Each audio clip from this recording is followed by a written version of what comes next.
Hi friends, இன்றைக்கி நம்ம சேனலில் கருவேப்பிலை ரசம் எப்படி வைக்க போகிறதுன்னு பார்க்க போகிறோம். வாங்க எப்படி செய்கிறதுன்னு பார்க்கலாம். ஸோ கருவேப்பிலை ரசத்துக்கு தேவையான பொருட்களை ஃபஸ்ட்டு மிக்சியில் போட்டு அரைச்சிக்கலாம். 1 டேபிள் ஸ்பூன் மிளகு போட்டுட்டு 1 டேபிள் ஸ்பூன் ஜீரகம், ஒரு அரை பூண்டு தோல் உரிக்க தேவையில்லை, அதை எல்லாத்தையும் போட்டுட்டு இது கருவேப்பிலை ரசங்கிறனால 1 கப் கருவேப்பிலையும் சேர்த்து போட்டுக்கலாம். கொஞ்சம் நிறையாவே கருவேப்பிலை போட்டுக்கோங்க.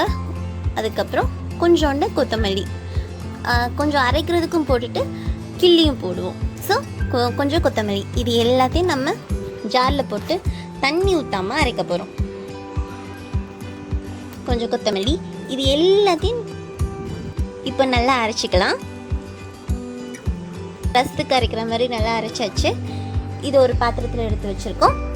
இது கூட நம்ம தக்காளியை கொஞ்சம் கையில் பிசைஞ்சு போடுவோம். இருந்தாலுமே மிக்சியில் ஜாரில் ஒரு தக்காளியை அரைச்சி போட்டுக்கலாம்.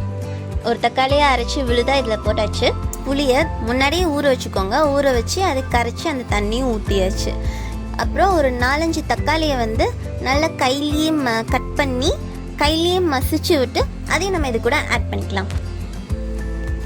ஆட் பண்ணிவிட்டு ரசத்துக்கு தேவையான அளவு தண்ணி விட்டுட்டு நம்ம பெருங்காயத்தூளும் போட்டுக்கிறோம். ரசத்துக்கு பெருங்காயத்தூளும் 1 டேபிள் ஸ்பூன் போட்டுக்கலாம். அப்புறம் ஒரு அரை டேபிள் ஸ்பூன் மஞ்சத்தூள் போட்டுட்டு அரை தக்காளியை மட்டும் வெட்டி போட்டுக்கலாம். இந்த ரசத்துக்கு லைட்டாக தக்காளி தெரியறதுக்காக இது வெட்டி போட்டதுக்கப்புறம் இனி நம்ம ரசத்துக்கு எப்பவும் தாளிப்போங்களே அந்த மாதிரி தாளித்து ஊற்றுனா நம்ம ரசம் ரெடி ஆகிடும்.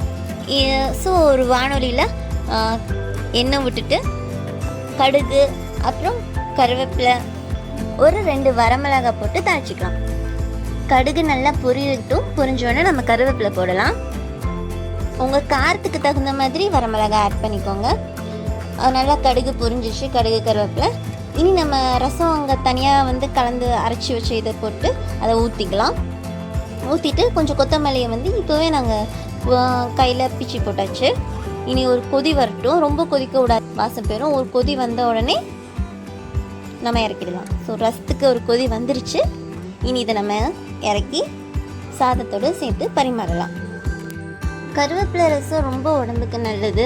உங்களுக்கே தெரியும், கருவேப்பிலை முடிக்கு ரொம்ப நல்லது. ஸோ பெண்களுக்கு முடிக்கு, கர்ப்பப்பைக்கு இது ரொம்ப நல்லது. வாரத்துக்கு ஒரு முறையாவது கருவேப்பிலை ரசம் வச்சு செஞ்சு சாப்பிடுங்க. குழந்தைங்களுக்கு சாப்பாடில் பிடிக்காத ஒரு நபர்னால் அது கருவேப்பிலை தான். அதை மட்டும் தனியாக எடுத்து வச்சு சாப்பிடுவாங்க. ஸோ அந்த மாதிரி குழந்தைங்களுக்கும் நீங்கள் கருவேப்பிலை ரசம் கொடுத்தீங்கன்னா அவங்களுக்கு தெரியாமல் அந்த சத்து போயிடும். ஸோ இதே நீங்கள் கண்டிப்பாக செஞ்சு பாருங்கள்.